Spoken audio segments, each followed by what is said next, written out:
जय श्री सीताराम. जय माँ सप्तशृंगी. गुरुदेव श्री सद्गुरु कृष्णनाथ महाराज की जय हो. साष्टांग दंडवत, सादर प्रणाम. राम राम. आजचे हे प्रवचन तुमच्या आमच्या प्रत्येकाच्या कुलदैवताला समर्पित आहे. आपापल्या कुलदैवताचे या क्षणी मानसपूजेतून मनातले मनात स्मरण करून प्रत्येकाने आजच्या प्रवचनातील हा भाग तुम्हाला आत्तापर्यंत ठाऊक नसलेली यातील काही महत्त्वपूर्ण रहस्य लक्षपूर्वकपणे संपूर्ण ऐकावी आणि लक्षात ठेवून त्याचे सार आपल्या जीवनामध्ये प्रत्येकाने संलग्न करण्याच्या प्रयत्नात राहावे. आत्ता हे तुमच्याच प्रत्येकाचे फायद्याचे असलेले रहस्यमयी सार संपूर्ण ऐकण्यासाठी तुमचा जेवढा वेळ तुम्ही देणार आहात, हाच वेळ तुमच्या पुढील संपूर्ण उर्वरित आयुष्याचा कालखंड आनंद प्राप्तीच्या व्याप्तीने भरलेला ठरण्याच्या दृष्टीने कामी येईल, यातील मात्र शंका नाही. कुलदैवत म्हणजे काय हे प्रथम नीट समजून घ्या. तुमच्या कुळाचा उद्धार करण्याची अनुमती आणि जबाबदारी ज्या दैवताकडे आहे ते दैवत म्हणजे तुमचे प्रत्येकाचे कुलदैवत. संपूर्ण 33 कोटी देवी देवतांमध्ये भगवंताने वेगवेगळ्या जबाबदाऱ्या प्रत्येक देवी देवतांवर सोपविलेल्या आहेत. उदाहरण म्हणून सांगायचे झाले तर सूर्यदेव संपूर्ण सृष्टीला दिवसाचे प्रहरात प्रकाशमान ठेवून ऊर्जा चैतन्य पुरवण्याची जबाबदारी पार पाडतात. चंद्रदेव रात्रीच्या अंधकारात सृष्टीला सौम्य प्रकाशमानातून शीतलता प्रदान करतात. पवनदेव सृष्टीला प्राणवायू पुरवण्याची जबाबदारी पार पाडतात. वरुणदेव जल देण्याची जबाबदारी पार पाडतात. अशाच प्रकारे कुलदैवतावर जबाबदारी असते ती तुमच्या कुळाचा उद्धार करण्याची. तुमचा प्रत्येकाचा आत्मा शरीर धारण करून येथे भूलोकी जन्म घेण्याचे आधीपासूनच तुमचे कुलदैवत येथे उपस्थित असते. म्हणजेच तुमच्या कुलदैवतासोबतची तुमची संलग्नता, तुमचा असलेला संबंध हा तुमच्या जन्माचे आधीपासूनच आहे हे लक्षात घ्या. ज्या गावामध्ये तुमचा जन्म होतो तेथील असणारे ग्रामदैवत म्हणजे तेथील सर्व गावकरी मिळून ज्या दैवताचा उत्सव साजरा करत असतात ते दैवत आणि तुमचे असणारे कुलदैवत हे दोन्ही एकच असतात असे प्रत्येकाचे बाबतीत लागू होतेच असे नाही. तुमच्या बाबतीत ग्रामदैवत आणि कुलदैवत हे दोन्ही वेगवेगळे सुद्धा असू शकतात. तुमच्या वडिलोपार्जित भक्ती परंपरेतून सातत्याने पिढीजात तुमच्या कुळामध्ये तुमच्यापर्यंत अचूक कुलदैवत आपोआप पोचले जात असते. त्यामुळे दैवता आणि कुलदैवत यातील फरक लक्षात घेणे गरजेचे ठरते. कुलदैवता व्यतिरिक्त असणाऱ्या इतर देवी देवता ही तुमची श्रद्धास्थाने कोणतीही असू शकतात, परंतु ते तुमच्या कुलदैवताचे स्थान घेऊ शकत नाहीत. त्यामुळे कुलदैवत सोडून तुम्ही या भूतलावरची 68 तीर्थ, 4 धाम, सर्व बाकीची तीर्थक्षेत्रीची यात्रा जरी केली तरी ती निष्फळ ठरते. हे मनावर कोरून ठेवा सर्वजण. तुमचे श्रद्धास्थान म्हणून तुम्ही कोठेही अन्य देवी देवतांशी संलग्न होऊन त्यांची मनोभावे रात्रंदिवस तुम्ही कितीही पूजा आराधना साधना अनुष्ठान मंत्रजप काहीही केले तरी ते तुम्हाला तुमच्या कुलदैवताला त्यांचे चरणी अर्पण करावे लागते मानस पूजेतून. आणि मग तुमचे कुलदैवतच ते सर्व काही संबंधित असणाऱ्या इष्टदेवतापर्यंत पोहोचविण्याची जबाबदारी पार पाडत असते. म्हणजे कुलदैवताशिवाय दुसरीकडे तुम्ही तुमची श्रद्धा थेट स्वतःच पोचवू शकत नाही हे तुमच्या लक्षात आले असेलच.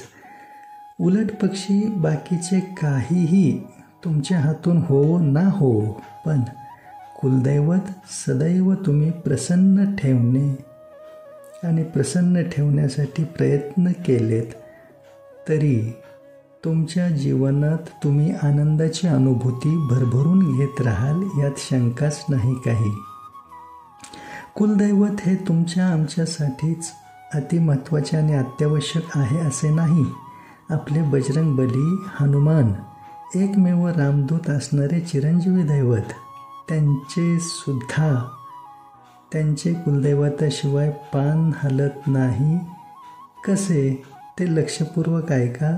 उदाहरण म्हणून थोडे संक्षिप्त स्वरूपातच सांगतो, कारण रामायणातील दृष्टांत सविस्तर सांगायला वेळ वाढेल आणि महत्त्वाचा आपल्याला कुलदेवीचे महात्म्याशी निगडीत बाजूला वेळ कमी पडेल म्हणून. असो, रावणाने सीतामातेला कपटनीतीद्वारे पळवून नेल्याच्या नंतर सीतामातेचा शोध घेण्याच्या प्रवासात मध्ये ज्यावेळी मोठा जलाशय समुद्र आडवा आला तेव्हा संबंधित सर्वांमध्ये मोठे प्रश्नचिन्ह निर्माण होऊन बसले. त्यावेळी सुग्रीव महाराजांनी बजरंगबलींना म्हणजे हनुमानजींना सुचवले की तुमच्याकडे उड्डाणविद्या जन्मताच आहे, त्यामुळे तुम्ही हवेत उड्डाण करून या वाटेतील हा समुद्र सहजपणे ओलांडून जाऊ शकता. मग त्याप्रमाणे हनुमानजींनी हवेत उड्डाण करण्याचा प्रयत्न करण्यास सुरुवात केली, पण काही केले हवेत उड्डाण करण्यात त्यांना यशच येईना. त्यावेळी तेथे त्यांच्यासोबत असलेले सर्वजण आश्चर्यचकित झाले. स्वतः बजरंगबलीसुद्धा चिंताग्रस्त झाले. त्यांना त्यांचे नेमके काय आणि कुठे चुकते आहे हेच समजेना. तेव्हा जांबुवंत महाराज त्यांच्याजवळ गेले आणि त्यांनी बजरंगबलींना विचारले की तुम्ही श्री गणेशाचे स्मरण केले का? हनुमानजींनी हो केले म्हणून सांगितले. मग विचारले माता पित्याचे स्मरण केले का? तर हनुमान म्हणाले केले आहे. पुढे जांबुवंतांनी विचारले कुलदैवताचे स्मरण तुम्ही केले आहे का? तेव्हा मात्र हनुमानजींचा चेहरा ओशाळला. त्यांनी हात जोडून जांबुवंतांची माफी मागितली आणि म्हणाले माझ्याकडून तेच नेमके मी विसरलो होतो.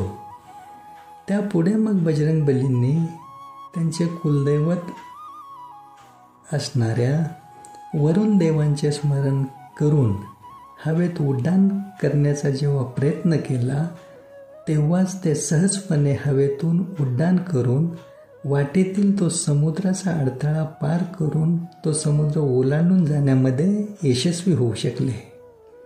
सांगण्याचे तात्पर्य काय? जर बजरंगबली सुद्धा कुलदैवताशिवाय यशस्वी होऊ शकत नसतील तर तुम्ही आम्ही तर कोणीच नाही.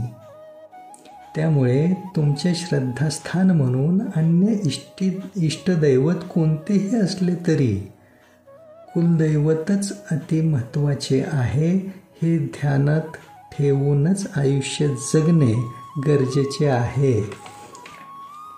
ही बाब प्रत्येकाने विचारात घेतली पाहिजे. आता तुम्ही म्हणाल दादा जर फक्त आपले कुलदैवतच अतिमहत्त्वाचे आहे म्हणून तुम्ही सांगत आहात, मग आपण बाकीचे देवी देवतांचे जे काही करतो त्याचा उपयोगच होत नाही का?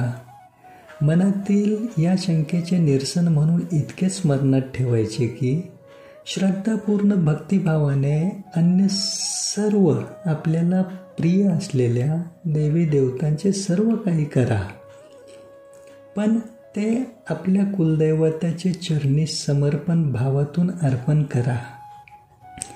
तरच ते संबंधित इष्टदैवतापर्यंत पोचेल आणि त्यांचेसुद्धा आशीर्वाद, विशिष्ट कृपा तुम्हाला लाभत राहील आणि ती कृपा, तो आशीर्वादसुद्धा तुम्हाला तुमच्या कुलदैवतामार्फतच तुमच्यापर्यंत सहजपणे पोहोचेल. मात्र अट एकच आहे, ती म्हणजे सर्वप्रथम तुम्ही तुमच्या कुलदैवताला प्रसन्न ठेवण्यासाठी प्रयत्नशील राहणे गरजेचे आहे.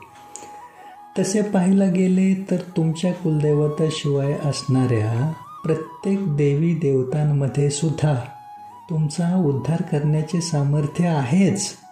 कमकुवत कोणीच नाही, परंतु ती अनुमती आणि जबाबदारी केवळ तुमच्या कुलदैवताकडेच भगवंताने दिलेली आहे, सोपविलेली आहे.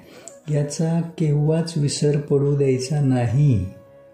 आता आपण अत्यंत गंभीर स्वरूपाच्या रहस्याकडे वळूयात. मला भेटणाऱ्या बहुतांशी व्यक्तींचा सूर मला असा निदर्शनास येत असतो की त्यांचे म्हणणे असते, दादा, आम्ही आमच्या कुलदैवताचे खूप काही करतो. दरवर्षी यात्रा पण आम्ही न चुकता करतो. यात्रेच्या दिवशी दरवर्षी कुलदैवताचे दर्शन घ्यायला जातो, तेथे नैवेद्य अर्पण करतो.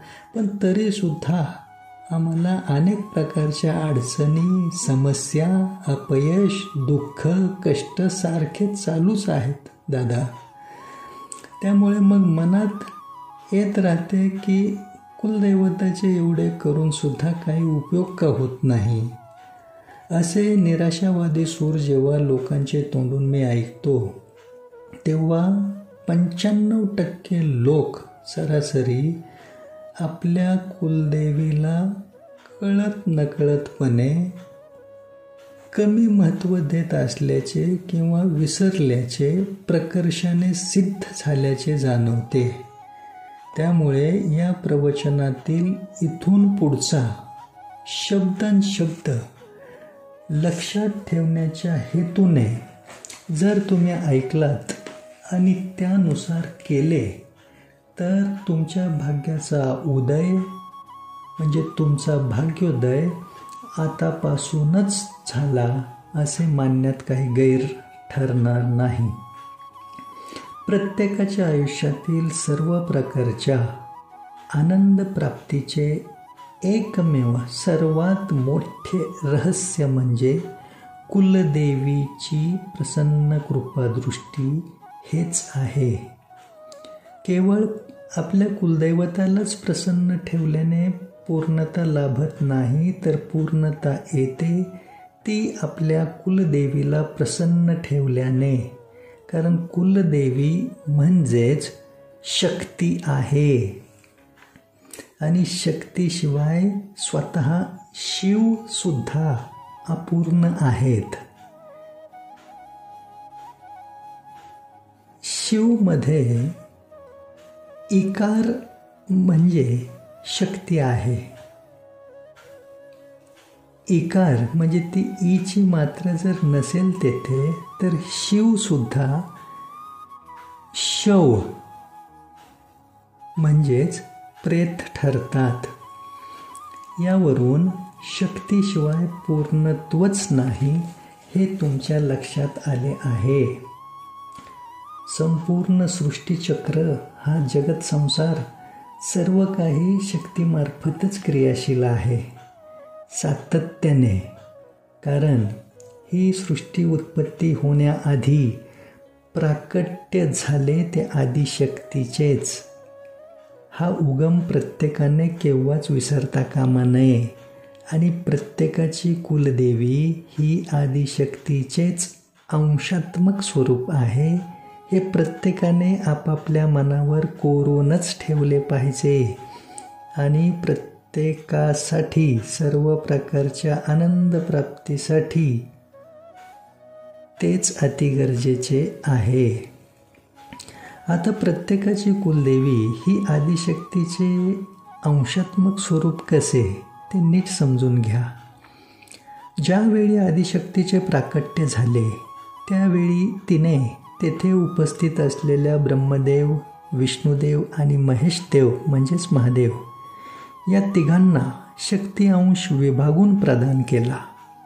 तो अशा प्रकारे की ब्रह्मदेवांना श्री महासरस्वती, विष्णुदेवांना श्री महालक्ष्मी आणि महेश देवांना श्री महाकाली असे तिघांनाही शक्ती अंशाने पूर्णत्व बहाल केले. पुढे याच तिन्ही शक्तींच्या स्त्रोतामधून अंशात्मक स्वरूपात अन्य देवी रूपांची उत्पत्ती होत गेली व त्या देवी रूपातीलच कोणी एक देवी कोणाची न कोणाची कुलदेवी बनलेली आहे. अगदी सोप्या आणि सुटसुटीत शब्दात तुम्हाला याची फोड करून सांगितली. आता याच आदिशक्तीचे निर्गुण निराकार असे सर्वव्याप्त स्वरूप म्हणजे दुर्गा माता, जिचे प्राकट्य नवदुर्गा स्वरूपात 9 रूपातले आहे, हे तुम्ही जाणता आहातच.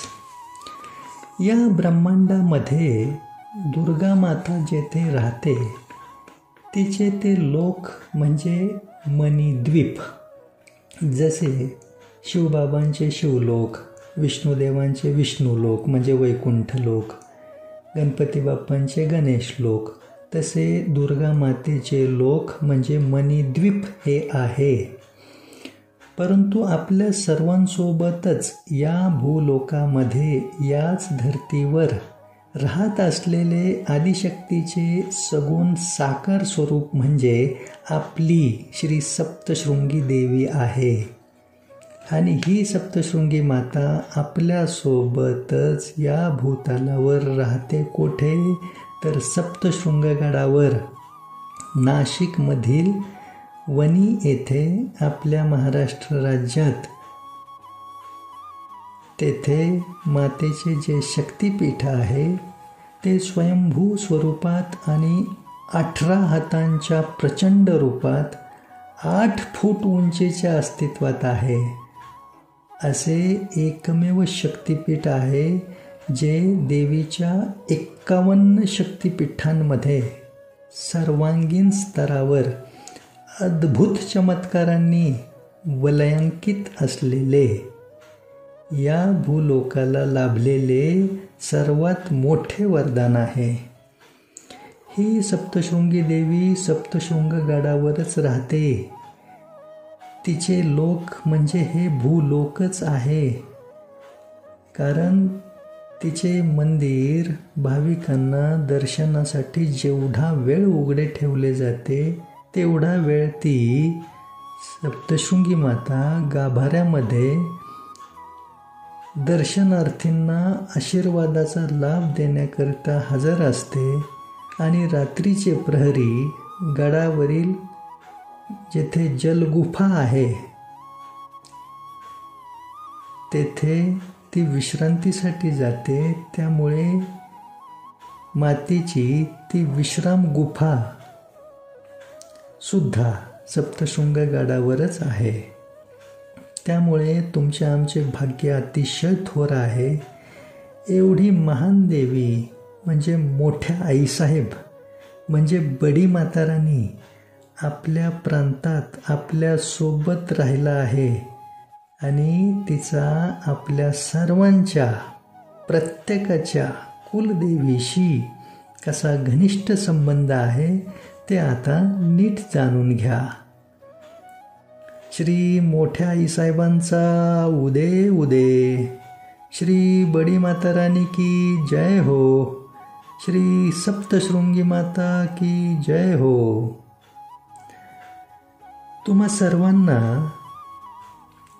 केव्हा न केव्हा तरी देवीची आरती म्हणताना किंवा ऐकताना महिषासूर मर्दिनी हे नाम आढळले असेलच.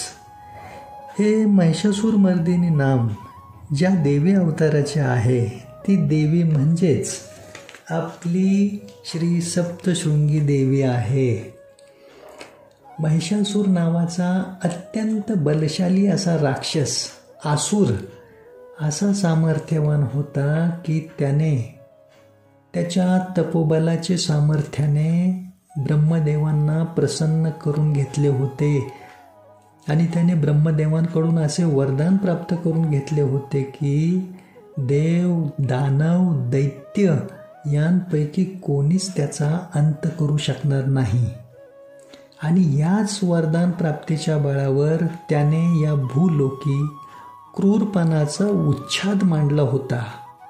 त्यावेळी सर्व देवसुद्धा चिंताग्रस्त झाले आणि देवादिदेव महादेवांकडे गेले सृष्टी संरक्षणाचा मार्ग काढण्यासाठी. तेव्हा महिषासुराकडे असलेले ते वरदान विचारात घेऊन महादेवांनी ब्रह्मदेव आणि विष्णुदेव यांच्यासोबत चर्चा केली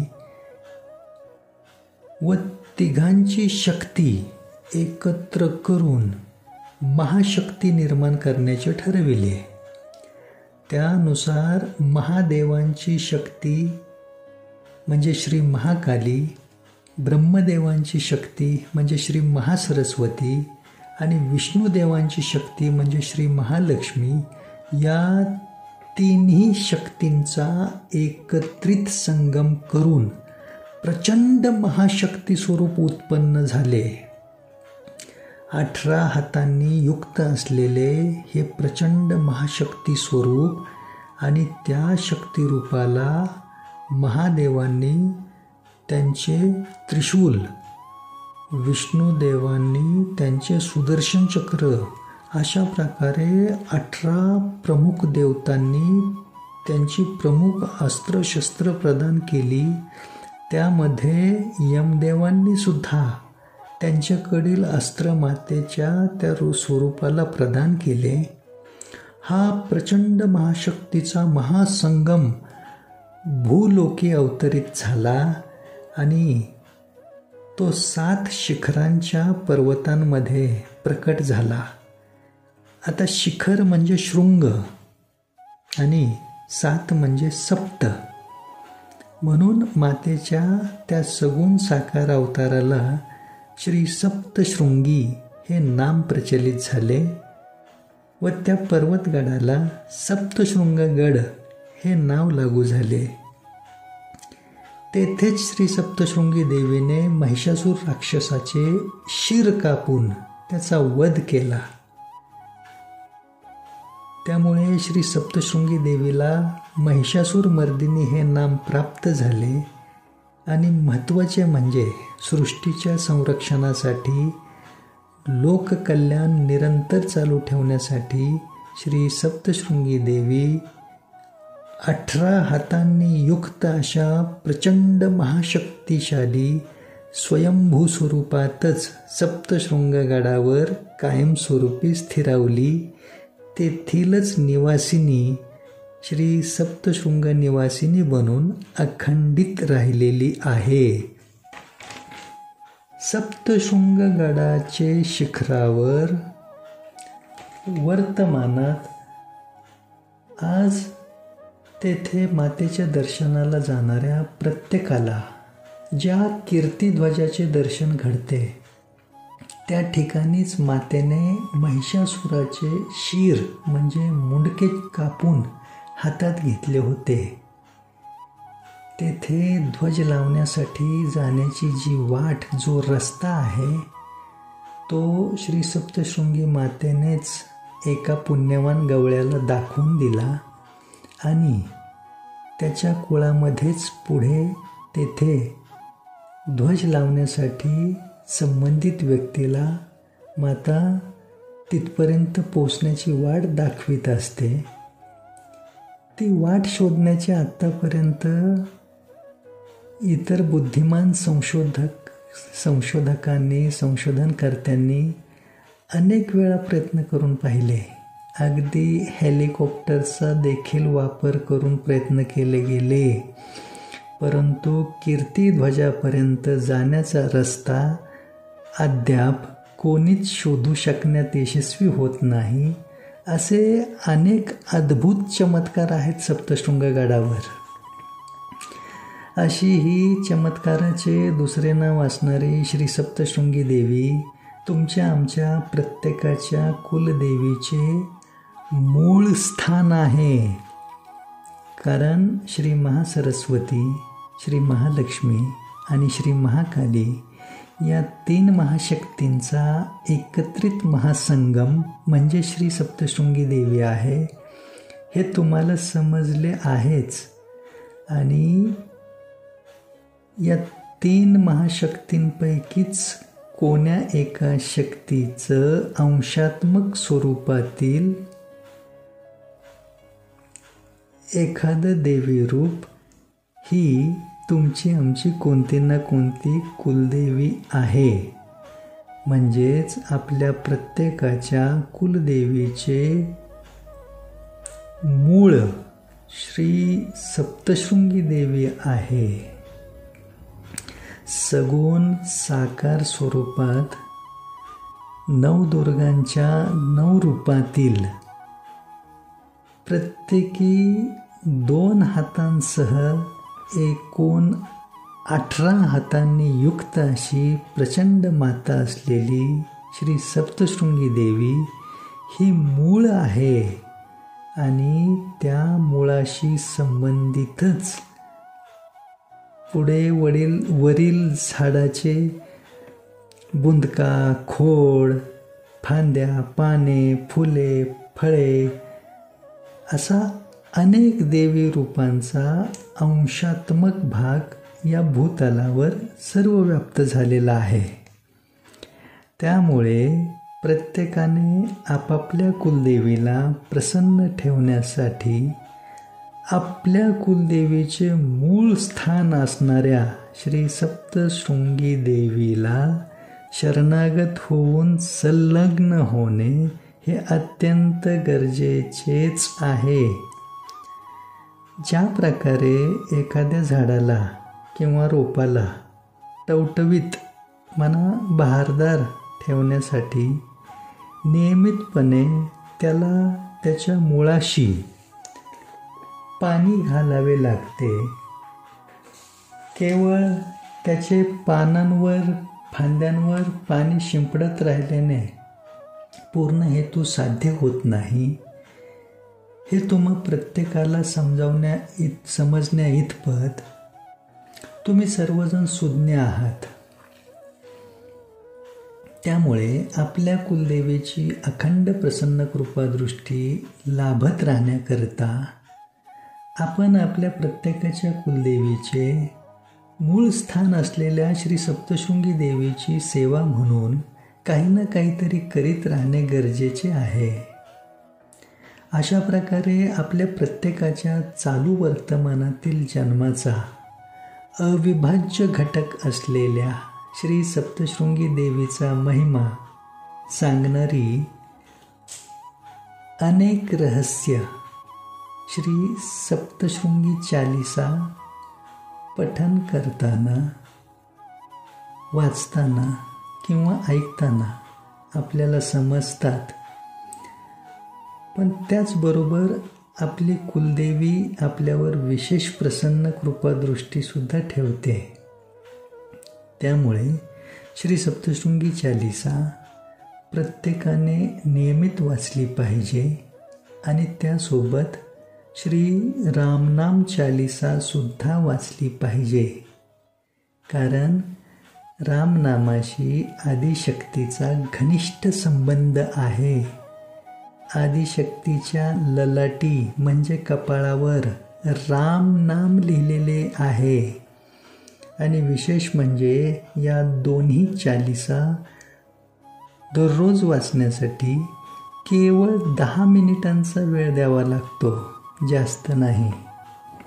श्री नवनाथ महाराजांची कुलदेवी असलेली श्री सप्तशृंगी देवी तुम्हांपैकी कोणाची कुलदेवी असेल तर मात्र तुम्ही विशेष भाग्यवान आहात बरं का. मी श्री शहाजी ढेंगळे नावाचा व्यक्ती आता या प्रवचनातून श्री सप्तशृंगी मातेचे रहस्य जरी सांगत असलो तरी माझी स्वतःची कुलदेवी श्री लक्ष्मी आई आहे हे मी आवर्जून येथे सांगू इच्छित आहे. कारण मी स्वतः माझ्या कुलदेवीचे मूळ असलेल्या श्री सप्तशृंगी देवीची थोडीफार सेवा हातून घडत राहण्याच्या प्रयत्नात असल्यानेच माझी कुलदेवी श्री लक्ष्मी आईने कृपा केली आणि माझ्या हातून श्री रामनाम चालिसा ही रामनामाची चालिसा लिहिली गेली. त्याचबरोबर श्री सप्तशृंगी चालिसा ही श्री सप्तशृंगी मातेची चालिसासुद्धा लिहिली गेली काही वर्षांपूर्वी. या दोन्ही चालिसांची रचना माझ्या हातून झाली आहे. हे मी स्वतःच्या मोठेपणाबाबत सांगू इच्छित नाही, तर आपण आपल्या कुलदेवीच्या मुळाशी संलग्न झाल्यानेच मी अनेकांचे विशेष मार्गदर्शन करण्यासाठी कृपापात्र ठरलो. अखंडितपणे लोककल्याणार्थ काहीतरी सत्कर्म करीत राहण्याचे सौभाग्य मला लाभले. श्री नवनाथ महाराजांचे आशीर्वाद, गुरुदेव श्री सद्गुरू कृष्णाथ महाराज गुरूंची कृपा तर आहेच, पण जन्माचे खरे सार्थक पूर्णतः माझे कुलदैवत श्री रघुजी बुवा आणि कुलदेवी श्री लक्ष्मी आई यांचे प्रसन्न कृपादृष्टीनेच साध्य होत आहे. हे प्रामुख्याने स्वतःचेच उदाहरण देऊन मी तुम्हाला सांगू इच्छित आहे अगदी मनापासून. प्रत्येकाला दैवी कृपा सहजतेने लाभत राहावी अशी सदिच्छा मनामध्ये बाळगून मी सातत्याने सेवाकार्य करतोच आहे. परंतु प्रत्येकाला जाऊन भेटणे किंवा प्रत्येकासाठी वेळ देऊन त्यांना भेटायला बोलावणे यालासुद्धा एक विशिष्ट मर्यादा आहे. त्यामुळे श्री सप्तशृंगी चालिसा आणि श्री रामनाम चालिसा या दोन्ही चालिसांची पुस्तके प्रसाद रूपाने प्रत्येकाला घरोघरी पोचविणे, मंदिरांमध्ये वाटप करण्याचा प्रयत्न करीत राहणे, अशा प्रकारचे सेवा कार्य मी माझे इतर सहकारी गेली काही वर्षांपासून सातत्याने करीत आहोत. पण हे सामूहिक स्तरावरील मोठे सेवा कार्य आहे. कारण आज आपल्या भारत देशाची लोकसंख्या 140 करोड इतकी असून त्यामध्ये हिंदू सनातनी वर्ग जवळजवळ 80 करोड लोकसंख्येचा आहे, असे शासकीय सर्वेक्षणाचे वास्तव आहे. त्यामुळे हाती घेतलेले हे सेवा कार्य काही दिवसांपुरते मर्यादित स्वरूपात राहणारे नसून हे अखंडित चालणारे आहे. त्यामुळे सध्याच्या जन्मातील आयुष्यभर जरी हे करीत राहण्याचा प्रयत्न केला तरी हे पूर्ण होणे अशक्यप्राय आहे. त्यामुळे पुढे सुद्धा हे चालूच राहावे आणि दैवी कृपेने अनेकांचे कल्याण नव्हे तर परम कल्याण होत राहावे सातत्याने, असा विशेष प्रयत्न आहे. या सेवा कार्यामधून श्री सप्तशृंगी चालिसा आणि श्री रामनाम चालिसा प्रत्येकासाठी आपापल्या कुलदैवताची विशेष कृपा प्राप्त करून घेण्याचा अतिशय सोपा मार्ग या सेवा कार्यातून आम्ही उपलब्ध करून दिलेला आहे, देत आहोत. आतापर्यंत लाखो लोकांपर्यंत या दोन्ही चालिसांची पुस्तके प्रसाद रूपाने पोचविण्यात गेले काही वर्षांपासून यश लाभत आहे. त्याचे काही पुरावे तसेच दोन्ही चालिसांची गायनबद्ध रूपात प्रदर्शित झालेली गीते, गाणी आणि प्रत्येकाला अत्यावश्यक असणाऱ्या ज्ञानाच्या इतर प्रवचनांचे व्हिडिओ हे सर्व काही तुम्हाला यूट्यूब गुगलच्या माध्यमातून पाहता येईल. त्याकरिता यूट्यूबवर आमचे जे चॅनल आहेत त्यापैकी श्री नवनाथ सत्वतीर्थ या नावाने एक चॅनल आहे. राम नाम महिमा सेवा मंडळ या नावाने दुसरे चॅनल आहे. भक्ती TV9 या नावाने तिसरे चॅनल आहे. शहाजी ढेंगळे चालिसा रचनाकार या नावाने नवीन चॅनल सुरू केलेले आहे. त्यासोबतच राम नाम महिमा सेवा मंडळ नावाने फेसबुक पेज व इंस्टाग्रामवर सुद्धा तुम्ही पाहिल्याच्या नंतर तुम्हाला एकंदरीत सर्व अंदाज येऊ शकेल. या सेवा कार्याद्वारे श्री रामनाम चालिसा व श्री सप्तशृंगी चालिसा ही दोन्ही पुस्तके छापण्याकरिता प्रिंटिंगचा खर्च, पोस्टल सर्व्हिसचा, कुरिअर सर्व्हिसचा खर्च म्हणजे पोस्टाने कुरिअरने दूरवर वितरण करण्यासाठी लागणारा खर्च, विविध मंदिरांमधून भक्तगणांमध्ये वाटप करताना यात्रा खर्च, प्रवास खर्च इत्यादी अशा अनेक प्रकारच्या खर्चाकरिता सातत्याने आम्हाला आर्थिक स्तरावर पाठबळाची आवश्यकता भासते. दोन्ही चालिसांची पुस्तक विक्री करून तो जो मार्ग आहे तो उपलब्ध करून अशा धर्मकार्याचे आणि सेवा कार्याचे व्यावसायीकरण हातून होऊ नये अशी सद्भावना ठेवून हे सेवा कार्य करीत आहोत. त्यामुळे या प्रवचनाच्या माध्यमातून मी आपणास नम्र विनंती करू इच्छितो आहे की आपणही आपापल्या कुलदेवीच्या सेवेचा एक भाग समजून आपापल्या आर्थिक क्षमतेनुसार आपणास जेवढे शक्य होईल त्या प्रमाणात तुम्ही आता स्क्रीनवर पाहत असलेल्या बँक खात्यावर अवश्य आर्थिक सहकार्य पाठवण्याचा प्रयत्न करावा. आपल्या स्वतःसोबत इतरांचेही कल्याण व्हावे अशा सद्भावनेतून जी काही धनाची रक्कम तुम्ही या खात्यावर पाठवू शकाल त्याने तुम्हालाही विशेष दैवी कृपा लाभेल हे निश्चित आहे. हे सेवा कार्य अखंडित करीत राहण्यामागे वैयक्तिक कीर्ती, ख्याती, प्रसिद्धी मिळवण्याचा हेतू बिलकुल नाही किंवा अशा प्रकारे व्यवसाय किंवा अर्थार्जन करणे हे छुपे उद्दिष्ट त्याहून नाही. कारण अशा मलिन सरणीच्या विचाराने जर मी हे सेवा कार्य करण्याचे मनात ठरवून बसलो असतो तर श्री सप्तशृंगी मातेने या सेवा कार्याचा उगम असलेल्या श्री रामनाम चालिसा आणि श्री सप्तशृंगी चालिसा या दोन्ही चालिसा ज्या कधी काळी या भूतलावर अस्तित्वातच नव्हत्या त्या दोन्ही रचना माझ्या हातून करवून घेतल्याच नसत्या.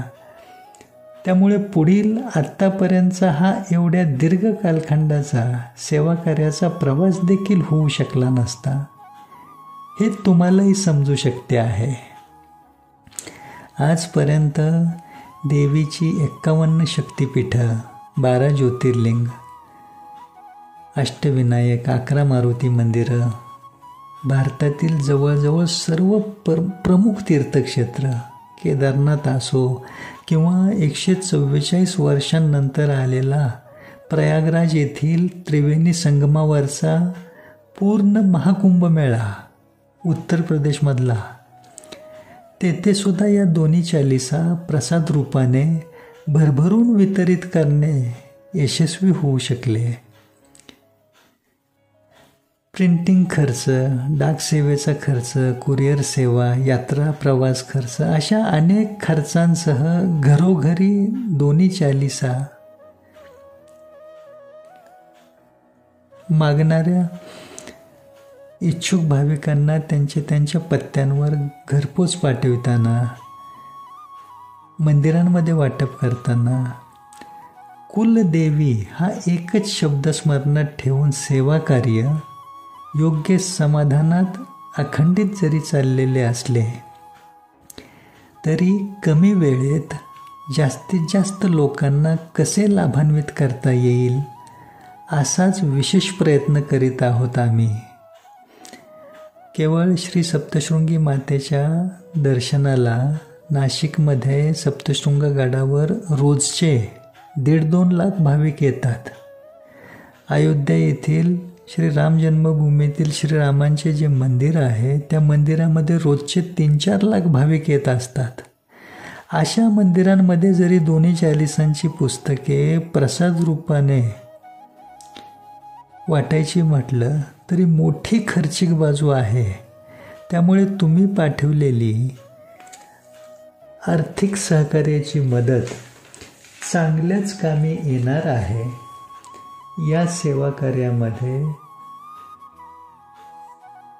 दान स्वरूपात काही रक्कम तुम्हाला स्क्रीनवर दिसत असलेल्या खात्यावर पाठवून देताना या आपल्या पैशाचे पुढे काय होईल असा प्रश्न जेव्हा मनात येईल की नाही, तेव्हा इतकेच स्मरणात असू द्या की कुलदेवीच्या सेवेद्वारे ही रक्कम दान करीत आहोत, डोनेट करीत आहोत.